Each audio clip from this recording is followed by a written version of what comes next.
بسم اللہ الرحمن الرحیم۔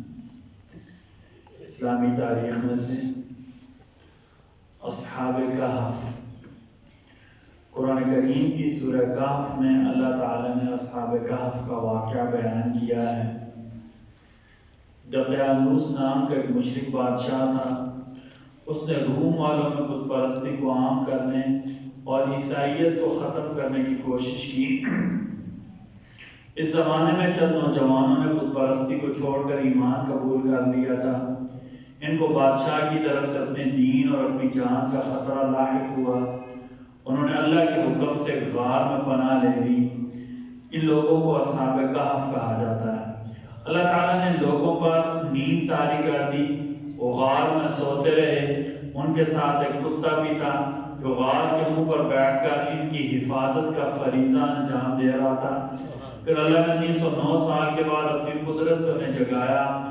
ان میں سے ایک شخص اس زمانے کے جب وہ سوئے تھے، یعنی 309 سال پہلے کے سکے لے کر شہر آیا۔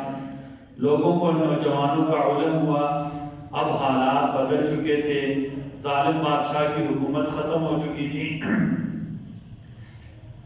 اور ایک بادشاہ ایمان والا تھا، مگر ایک پادری قیامت کے روز مردوں کے زندہ ہونے کا انکار کر رہا تھا۔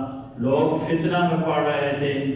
پرانے زمانے کے لوگوں کے واپس آنے پر ہر ایک کو قیامت کے دن دوبارہ زندہ ہونے کا یقین ہو گیا اور پادری کی بات جھوٹی ثابت ہو گئی۔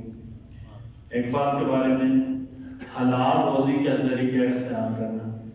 نبی کریم صلی اللہ علیہ وسلم نے فرمایا، اللہ کی حقوق اور فرائض ادا کرنے کے بعد حلال روزی یہ تلاش کرنا اور حلال روزی کا کوئی ذریعہ اختیار کرنا یہ بھی فرض ہے۔ ایک سنت کے بارے میں عیادت کرنے کا سنت طریقہ۔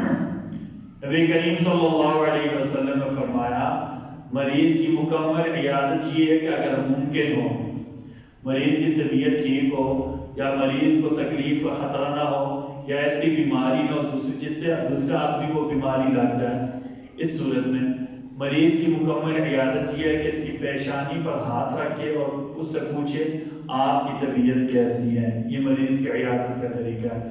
اللہ تعالیٰ ہم سب کو کہنے سننے سے زیادہ عملی توفیق عطا فرمائے۔ بسم اللہ الرحمن الرحیم۔ بسم اللہ والصلاة والسلام علی رسول اللہ۔ بسم اللہ وعلی ملت رسول اللہ۔ ربنا تقبل منا انک انت السمیع العلیم وتب علینا انک انت التواب الرحیم برحمتک یا ارحم الراحمین۔